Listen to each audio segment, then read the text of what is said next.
Témoignage d'Alvaro Hernández, de la ville de Caracas, Venezuela.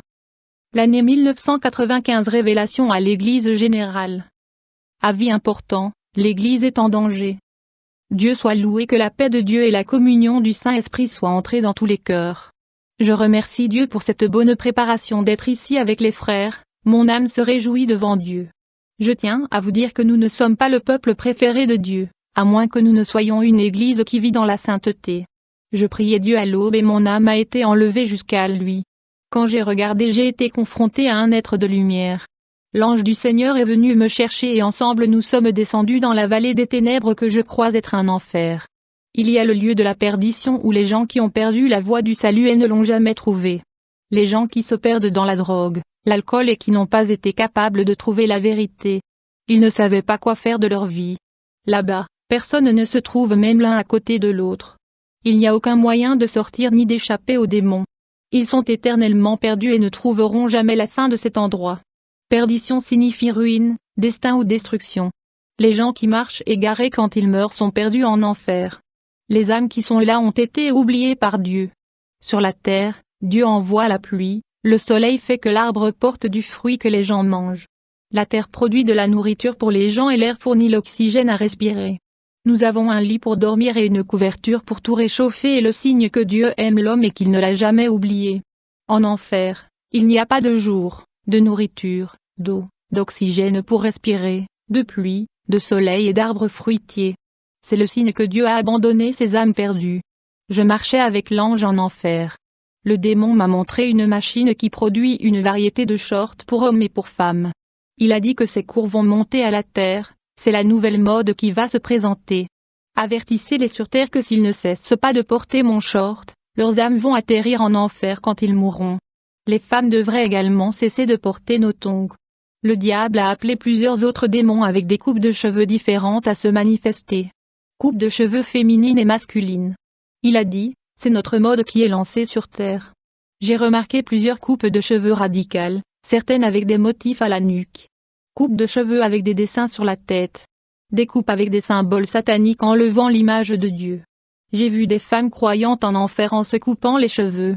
Ils ont coupé le symbole de l'alliance de leur tête. J'ai vu en enfer des frères qui ont fait des coupes de cheveux à la mode, des coupes extravagantes qui attirent l'attention. D'autres femmes sont en enfer parce qu'elles se sont peint les ongles. Les démons ont coupé les doigts de ses sœurs. Et ceux qui ont peint les cheveux, les démons ont arraché le cuir chevelu et ont laissé les sœurs chauves. Ceux qui portaient des rouges à lèvres avaient les lèvres coupées pour ne devenir que le squelette. Ceux qui portaient des boucles d'oreilles avaient les oreilles coupées. Je n'ai vu que 2 trous à la place des oreilles. Ceux qui portaient du maquillage avaient le visage fondu par le feu. Ceux qui portaient des colliers avaient le cou serré. J'ai vu en enfer des femmes qui portaient des pantalons longs ainsi que des pantalons courts. J'ai vu des sœurs en enfer pour avoir porté des jupes courtes dont les ourlets étaient au-dessus de leurs genoux et j'ai également vu des femmes portant des robes serrées contre leur corps. J'ai vu des chrétiens qui portaient des vêtements serrés sur leur corps. J'ai vu des sœurs en enfer pour avoir porté des jupes craquelées et des talons hauts. J'ai vu ceux qui marchaient sans chemise. J'ai vu des frères qui sont en enfer parce qu'ils portent des chemises sans manches. Et ceux qui portent des shorts à la maison sont comme des vêtements normaux et sortent dans la rue. Et tous ceux que j'ai vus sont des frères de différentes dénominations. La musculation, j'ai vu des frères en enfer qui ont fait du culturisme pour attirer l'attention et des regards sur leur corps. Ils voulaient rester forts pour porter des vêtements serrés. C'est la vraie doctrine qui m'a été révélée. Adultère, l'ange a dit, vous pensez qu'il n'y a personne de votre église à cet endroit. L'ange m'a emmené à un endroit où j'ai vu une sœur de mon église. Elle est morte il y a 5 ans. J'avais peur de voir cette sœur là-bas. L'ange a dit, elle est ici parce qu'elle voulait le mari d'une autre femme. J'ai vu un vieil homme en enfer. L'ange a déclaré, il est ici pour avoir voulu une jeune fille de son église. Il s'est marié et a commis l'adultère dans son cœur en trahissant sa femme. Je ne croyais pas avoir des gens de la fraternité là-bas. L'ange m'a montré une sœur qui avait des pensées impures, fantasmées et imaginait avoir des relations sexuelles dans son esprit. Elle était célibataire et se livrait à la fornication avec une photo d'un garçon. J'ai vu un couple de frères qui sont là à cause de l'érotisme. L'homme portait des fantasmes sexuels comme le surhomme. Et sa femme qui se trouve également à cet endroit portait un costume de jaguar. J'ai vu des femmes chrétiennes se livrer à des fantasmes sexuels. Ils ont introduit des objets dans leurs parties intimes. Quand ils sont arrivés en enfer, leurs parties intimes ont été tourmentées par les démons. L'ange m'a montré une industrie sodomite d'objets sexuels, de vêtements et de fantasmes. Envie. L'ange m'a montré un diacre qui est là pour envier, il voulait une voiture comme son frère à l'église. Cruauté envers les animaux, j'ai vu un homme en enfer pour avoir maltraité des animaux. L'autre homme que j'ai vu avait le plaisir de tuer des chats. Diffamation. J'ai vu un pasteur en enfer pour avoir utilisé les médias pour attaquer les vraies églises, en diffamant les serviteurs de Dieu. J'ai vu des frères ivres avec du vin et de la bière. Leurs âmes emprisonnées étaient punies pour leurs péchés. Esprit familier, un démon circulait en enfer mais prétendait ne pas être un démon. Il était multiple et transformé en plusieurs personnes qui étaient piégées dans l'enfer. L'ange a dit, il prend l'apparence des âmes qui sont dans cet endroit et se lève sur la terre pour tromper les spirites en disant que c'est la personne. Ce démon a pris le nom de cette personne et est allé sur terre. Ce démon est devenu un homme, une femme, un enfant, un chat, un chien, un ange. Il a une grande capacité à regarder les regards. Je regardais les ruses de ce démon. Soudain, j'ai entendu un grand éclat en enfer qui a secoué les démons. L'ange a dit, celui qui a causé ceci était une église qui prie à l'aube. L'ange m'a sorti de l'enfer et m'a conduit à l'église qui priait à ce moment-là. Dormir nu, puis l'ange m'a emmené dans une maison chrétienne. Et l'ange gardien qui prenait soin de cette maison le a laissé, parce que le couple a dormi nu. Et un terrible démon s'est approché d'eux pour les tourmenter. Dîme, l'ange me dit, la dîme n'est pas de la loi, avant que la loi soit donnée par Moïse, les dîmes existaient déjà. Genèse chapitre 14 verset 20. Abraham lui donna un dixième de tout. Il a vécu par la foi, non par la loi, et tous ceux qui marchent dans la grâce deviennent des enfants de la foi d'Abraham. Tout comme Abraham a donné la dîme au roi de Salem, qui est Melchizedek. L'Église doit également avoir la même attitude envers Jésus. Melchizedek a symbolisé Jésus dans l'Ancien Testament. Après cette révélation, j'ai commencé à donner la dîme. Personne n'est tenu de connaître le montant que vous offrez. Si votre aîné n'est pas d'accord, mais vous pouvez donner la dîme, il ne peut pas empêcher et ne demandera pas non plus combien il va être offert. Je dis mais personne n'a jamais connu jusqu'à aujourd'hui. L'ange m'a tendu une épée. Quand j'ai pris cette épée, j'ai senti le poids et je ne pouvais pas le lever. L'ange a dit, ceci est le poids de la parole que vous porterez. Vous ne pouvez pas manipuler cette épée aujourd'hui parce que vous ne lisez pas la parole. Mais demain, vous aurez la capacité de gérer la parole et la force suffisante pour la lever. Rêve, aujourd'hui, vous recevrez le don des rêves comme Joseph l'avait fait. Et je parlerai avec vous à travers les rêves. Maintenant, retourne dans ton corps. Je suis revenu sur terre et j'ai commencé à prier. Et le Saint-Esprit m'a révélé 13 types de personnes dans l'église. La nuit, j'ai prié et je me suis endormi et pour la première fois, j'ai eu une révélation dans le rêve. Un ange est apparu dans mon rêve et m'a dit qu'il me révélerait environ 13 temples. Première maison, demeure des démons, l'ange a dit, je vais vous montrer comment sont les maisons spirituelles de chaque chrétien de votre congrégation. L'ange m'a emmené à la première maison. C'était une maison sombre et nous y sommes entrés. Lorsque nous avons commencé à marcher, nous avons trouvé des rats, des insectes, des cafards et des vers, et la mouche. Une grande puanteur de charogne a inondé la maison. J'ai marché avec l'ange dans plusieurs pièces de la maison et il y avait des insectes trouvés. La maison était en désordre et abandonnée. Je suis entré dans une partie de cette maison et un serpent a sauté dans ma direction pour injecter son venin. J'ai réussi à esquiver à temps et plus loin devant la maison, nous avons trouvé beaucoup de serpents ensemble. J'ai demandé à l'ange où était-ce, où sommes-nous? L'ange m'a fait sortir de cette maison et m'a emmené dans les airs. L'ange m'a répondu, ce sont les maisons spirituelles des membres de votre congrégation. Leurs intérieurs sont remplis de demeures de démons. Leur cœur est sombre et plein de péchés. Cette maison où vous étiez symbolise la vie de certains membres de votre église. J'ai dit, comment cela se peut-il être vrai? Nous sommes un peuple saint, mon église va monter au ciel. L'ange a dit, il n'y a pas de salut collectif, là où il y a du blé, il y a aussi de l'ivraie. La deuxième maison, la demeure médiatique, l'ange m'a emmené à la deuxième maison. En entrant, j'ai remarqué que la maison était pleine de fer à repasser avec des feux d'artifice à 2 têtes ressemblant à des flambeaux olympiques. Ces fers éclairaient chaque coin de la maison. La maison était pleine de grandes fissures ouvertes sur la rue. Un vent fort est entré dans la maison et a éteint ses torches et tout est devenu noir.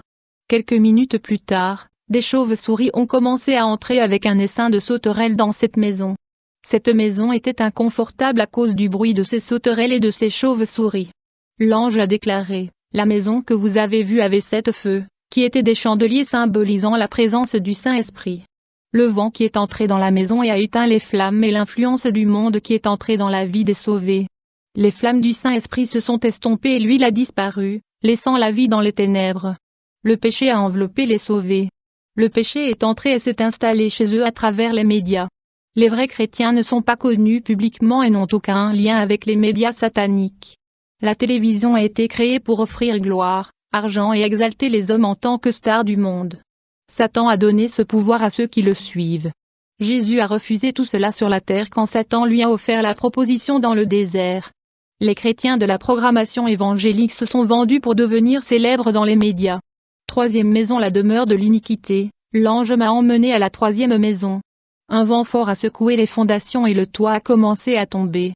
La maison s'est effondrée partout et ce vent fort a été infesté de buses qui pénétraient à l'intérieur. L'ange a déclaré, « Ceci est la fin de tous ceux qui demeurent dans le péché. » Ces vautours symbolisent les pouvoirs de la destruction. Ce genre de personne n'est pas fermement fondé et basé sur la parole, mais se trouve dans les églises. La quatrième maison, la demeure du mal. L'ange m'a emmené à la quatrième maison. Et il y avait un homme en noir devant la porte. La porte s'ouvrit grand pour l'homme à la robe noire qui ressemblait à un vampire. J'avais peur d'entrer dans la maison. L'ange a dit, « Ne craignez pas, il ne nous verra pas. » Nous sommes entrés dans la maison et cet homme détruisait toute la maison avec une épée. Tous les meubles de cette maison ont été détruits. L'homme a allumé une torche pour éclairer la maison. Le feu était rouge. Ce feu symbolise la présence perverse. La cinquième maison, maison de séduction. L'ange m'a emmené à la cinquième maison. La résidente était une très belle femme. Elle était vêtue d'une robe courte et serrée. Ses lèvres rouges brillèrent. Elle était sexy et séduisante, ressemblant à un modèle. Dans cette maison, il y avait beaucoup de lumières colorées qui clignotaient et ressemblaient à une maison de fête de chansons et de danse. L'ange m'a fait sortir de la maison. Et à l'extérieur de la maison se trouvaient de nombreux motifs, peintures roses, rouges, noires, bleues et violets. Ils étaient 6 couleurs qui ornaient cette maison symbolisant certains des numéros de la bête. La maison était flashy. L'ange a déclaré, « Cette femme est le démon séducteur qui habite dans les temples de nombreuses églises. Il s'y installe et modifie leur personnalité, les rendant plus sexy et plus attirantes. Ses intérieurs sont sensuellement attrayants, ce qui les fait apparaître comme tels dans leurs apparences. Les œuvres du cœur sont manifestes dans la chair. Une femme qui vit de cette manière n'a pas un intérieur pur et vit avec son cœur taché de lascivité. Les femmes de l'Église imitent ce démon de la beauté que vous avez vu. Cela signifie qu'ils sont contrôlés par ce démon. La sixième maison, demeure de la spiritualité. L'ange m'a emmené à la sixième maison. C'était une très vieille maison finie pleine de trous. À l'intérieur de cette maison, il y avait un groupe d'hommes en uniforme blanc. Ils ont réparé la maison et fermé les crevasses avec du ciment, puis ont peint la maison en blanc à l'extérieur. Et à l'intérieur de la maison, ils ont fait une cure de jouvence en laissant la maison parfaite. Cette maison était sans lumière, mais ces hommes allumaient l'électricité et la lumière éclairait toute la maison. L'ange a dit, « Ces hommes que vous avez vus sont les anges qui travaillent sur la terre et réforment la vie de ceux qui ont grandi dans l'Église. Ils avaient spirituellement perdu la présence de Dieu et ils seront renouvelés comme cette ancienne maison. La couleur blanche que vous avez vue dans la maison est leur justification en Jésus. La septième maison, la demeure du Saint-Esprit. L'ange m'a emmené à la septième maison. Il y avait beaucoup de bruit d'animaux féroces à l'intérieur. J'avais peur d'entrer, pourtant j'ai fait confiance à l'ange avec moi et j'ai essayé d'entrer. L'ange m'a empêché d'entrer et s'est tenu à la porte. Un homme en blanc, vêtu comme un prêtre, vint à la porte. Il est entré dans la maison et tous les animaux sont partis, fuyant sa présence. Les animaux ressemblant à des extraterrestres ont été expulsés de cette maison. Ce prêtre a chassé ces démons et a enlevé toute la saleté de cette maison, a jeté les vieilles choses et a parfumé toute la maison. La puanteur pourrie disparut et un parfum de bonne odeur envahit la maison. L'ange a dit, « Entrons. » Et ce prêtre a allumé la bougie de cette maison et a mis une pancarte avec des lettres en or qui disaient, « Ici, le voleur n'entre pas. » Ce prêtre a verrouillé la porte et préparé une table de dîner pour moi et l'ange. Nous nous sommes assis à la table avec le prêtre. Les monstres ont frappé à la porte pour entrer, mais celle-ci était verrouillée. Ces monstres ne pouvaient pas entrer et ils sont partis. L'ange a dit, lorsque Jésus reviendra, quiconque aura le sceau de la flamme sera pris avec lui. C'est la marque de ceux qui ont le Saint-Esprit dans leur vie. La 8e maison, demeure de la parole, l'ange m'a emmené à la 8e maison. Il était construit par un homme. Lorsqu'il a terminé la construction de la maison, un grand tremblement de terre a déstabilisé ses colonnes, ses structures et ses bases ne pouvaient pas résister au tremblement de terre et la maison est tombée. L'ange a déclaré, toute vie fondée sur les doctrines des hommes ne résistera pas aux épreuves. Lorsqu'il m'a dit cela, un groupe d'anges qui travaillait a pris toutes les pierres des décombres et a commencé à reconstruire. Les murs avec les piliers ont été une fois de plus levés et sont restés fermes. Un autre grand tremblement de terre est survenu et a secoué la maison, mais elle est restée ferme et debout. Cette maison a été réparée et restaurée après sa chute. Son état était parfait par rapport au premier état. L'ange a déclaré, lorsque des vies sont construites sur les fondements de la parole de Dieu, elles résistent à la tempête parce que la parole demeure éternellement. Et si les épreuves causent des blessures, elles se lieront et guériront. Les anges ferment les fentes de la maison causée par le tremblement de terre. La 9e maison, la demeure de Jésus, l'ange m'a emmené à la 9e maison. Il était bombardé. Des millions d'armes modernes ont tiré sur cette maison. Il ressemblait à des mitraillettes qui n'arrêtaient pas de décharger. Cette maison a reçu des coups de canon et il ne s'est rien passé à ces structures car leurs bases ont été renforcées. L'ange a déclaré, même si les démons attaquent ceux qui sont fermes en Jésus, ils ne réussiront pas à détruire une maison construite sur la parole. La 10e maison, la demeure du sang, l'ange m'a emmené à la 10e maison. En face d'elle, sur les montants de porte de sa porte étaient tachés de sang. La fenêtre était ouverte et le soleil rayonnait à l'intérieur de la maison à travers la fenêtre. Un ange noir avec une faucille à la main a regardé la maison et s'est éloigné d'elle. L'ange a dit, toute la vie qui porte la marque du sang de Jésus est sauvée et recouverte de grâce. Le soleil que vous avez vu est celui de la justice et symbolise Jésus. La 11e maison, demeure de la transformation, l'ange m'a emmené à la 11e maison qui était laide, tordue et déplacée. Les anges avec leurs marteaux ont commencé à détruire cette maison. Tout a été démoli, bases, colonnes et structures. Les anges ont reconstruit et rendu cette maison parfaite, les fondements étaient spirituels. Je n'ai jamais vu une telle structure sur terre. C'était une maison paradisiaque, tout a été refait avec des mesures parfaites. Les bases étaient juste point du coup le prêtre en blanc que j'avais vu autrefois est venu vivre à l'intérieur de cette maison. L'ange a déclaré, la transformation de Dieu est parfaite dans la vie de chaque personne. Toute cette démolition est un processus douloureux qui fait partie du changement chez l'homme. La 12e maison, demeure de sainteté, l'ange m'a emmené à la 12e maison. Elle brillait parce que des centaines de lumières venaient de l'intérieur. L'ange a dit, une vie sainte devant Dieu fait du croyant la lumière du monde. La 13e maison, l'ange m'a emmené à la 13e maison. Une ombre noire frappait à la porte. La maison était parfaite et il n'y avait rien de mal à cela. La porte de la maison s'ouvrit d'elle-même et l'ombre entra. L'ange a déclaré, même si le chrétien mène une vie sainte, il peut légalement ouvrir la porte de son cœur de son plein gré pour que les démons habitent en lui. Le cœur de l'homme est trompeur. Je me suis réveillé de cela. Rêver. C'était la révélation des prières de l'aube. Je veux parler à tous ceux qui calomnient la fraternité en l'appelant une secte. Méfiez-vous de vos langues. Si c'était une secte que Jésus m'aurait dite. L'Église est sainte, jusqu'à présent, nous n'avons pas laissé les louanges du monde entrer dans nos temples. Les louanges de ce monde sont des louanges d'êtres humains chantées par des chanteurs qui ne sont pas convertis et qui se disent chrétiens. Nous ne sommes pas parfaits et nous avons des erreurs doctrinales comme n'importe quelle autre église. Je confirme que ce témoignage est vrai, la paix de Dieu pour chaque fraternité. Amen.